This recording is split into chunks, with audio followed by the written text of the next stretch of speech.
대통령 당선인 바이든, 요즘 어떤 하루를 보내고 있을까요? 자, 11월 11일 우리나라에서는 막대과자 데이 혹은 가래떡 데이로 불리는 농업인의 날이었고요. 미국에서는 1차 세계대전 종전일을 기념하는 국가기념일 제향군인의 날입니다. 현지 시각 11일 아침 바이든 당선인 부부는 펜실베이니아주 필라델피아에 위치한 한국전 참전 기념공원을 찾았습니다. 태극기와 성조기가 함께 펄럭이는 이 기념비 앞에 선 뒤에 헌화 후 묵념을 하면서 참전 용사들을 기렸습니다. 현장에서는 별다른 언급이 없었지만 이후에 트위터를 통해서 차기 대통령으로서 국민이 부여한 무한한 명예와 책임과 무게를 느낀다. 우리나라의 신성한 의무를 다하겠다고 맹세한다라고 글을 올렸습니다. 차기 대통령은 나다, 이 쐐기를 박는 동시에 한미동맹 등 전통적인 동맹국들과의 관계 강화를 시사하는 일석이조의 행보였습니다. 이 당선 후의 첫 번째 외부 행보인 만큼 이 공원에는 100명이 넘는 사람들이 모여서 바이든 부부의 사진을 찍거나 또 박수를 치면서 환호를 보내기도 했습니다. 자, 오후에는 유럽에 이어서 아시아의 주요 동맹국 정상들과 연이어 통화를 했습니다. 문재인 대통령은 오늘 오전 9시, 미국 현지 시간으로는 11일 저녁 7시에 첫 번째 통화를 했습니다. 문 대통령은 당선 축하 인사를 건네면서 바이든 당선인의 한미 관계 발전과 한반도 평화 정책에 대한 의지에 감사를 표했습니다. 문 대통령은 한미 동맹의 미래지향적 발전과 한반도 비핵화 및 항구적 평화 정책을 위해 바이든 당선인과 긴밀히 소통해 나가기를 바란다고 했습니다. 바이든 당선인은 한국이 인도 태평양 지역의 안보와 번영에 있어 핵심 축이라고 하면서 한국에 대한 방위 공약을 확고히 유지하고 북핵 문제 해결을 위해 긴밀히 협력해 나가겠다고 했습니다. 네, 양측은 코로나19와 또 기후변화 등 글로벌 현안 대응에 있어서도 협력을 확대하기로 공감대를 이뤘습니다. 특히 바이든 당선인은 한국의 코로나19 대응을 아주 높게 평가하면서 문 대통령에게 경의를 표하기도 했습니다.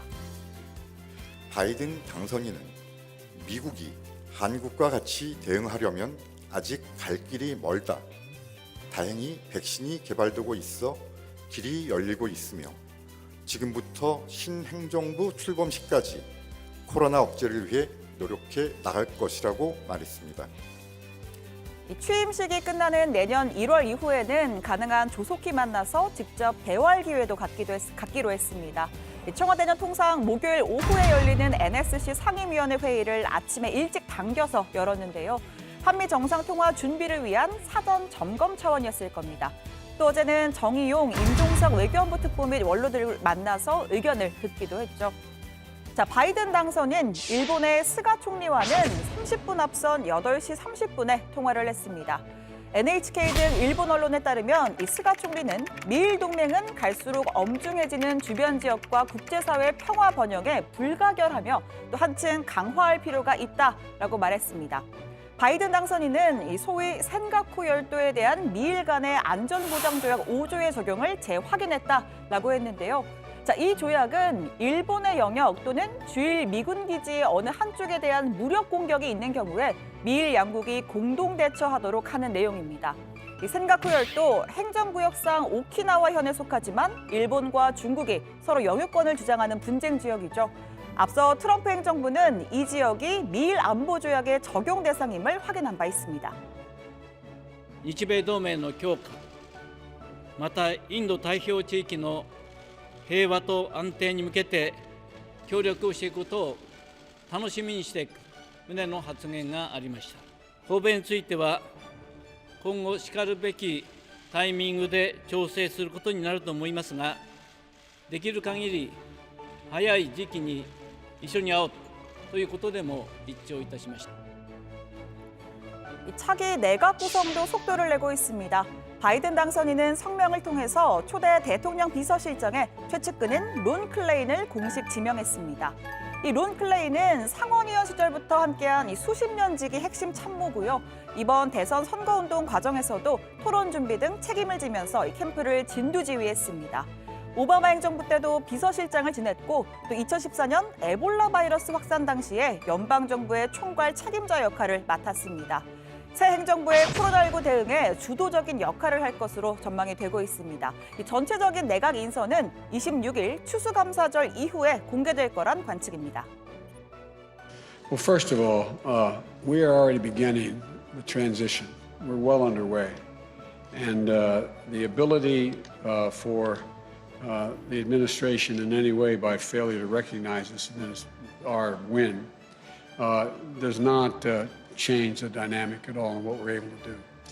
Today, we're going to be moving along in a consistent manner, putting together our administration, the White House, and reviewing who we're going to pick for the cabinet positions.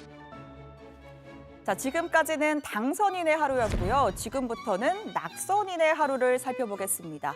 자, 트럼프 대통령, 현직 대통령이니만큼 재향 군인의 날을 기리기 위해서 버지니아주의 알링턴 국립묘지를 찾았습니다.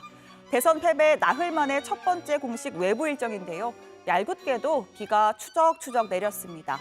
트럼프 대통령이 이 행사장에 입장한 순간부터 퇴장할 때까지 한 10분 정도가 걸렸는데 헌화와 묵념 또 이 자리를 뜰 때까지 내리는 비를 우산 없이 다 맞았습니다. 평소 같았으면 이 카메라의 시선을 줄 타이밍에도 줄곧 정면만 응시했고요. 딱 3번의 거수 경례 외에는 별다른 제스처도 또 발언도 없었습니다. 자, 대신 그에게는 오랜 친구 트위터가 있습니다. 역시 폭풍 트윗으로 남은 하루를 보냈습니다. 오바마가 우리의 선거운동을 감시하다가 잡혔다. 또 사람들은 이 부정선거를 받아들이지 않을 것이다. 그리고 우리가 이겼어요 등등. 자, 그리고 밤 12시를 넘겨선 현지 시각 12일에도 현직 대통령 사상 가장 많은 표 7,200만 표를 받았다. 자, 그리고 펜실베니아와 미시간은 나의 승리다 라는 트윗까지. 제가 확인한 이후에도 또 새로운 트윗이 올라왔을지도 모르겠습니다. 자, 미국에서는 이 트럼프 대통령이 남은 임기를 어떻게 채울 것인지 관심이 쏠리는데요. 당분간은 소송전을 이어가면서 버티기 작전을 이어갈 것으로 보입니다. 자, 오늘 청와대 발전 이렇게 정리하겠습니다. 문 대통령, 바이든 당선인과 첫 통화, 한반도 평화 위해 긴밀 협력입니다.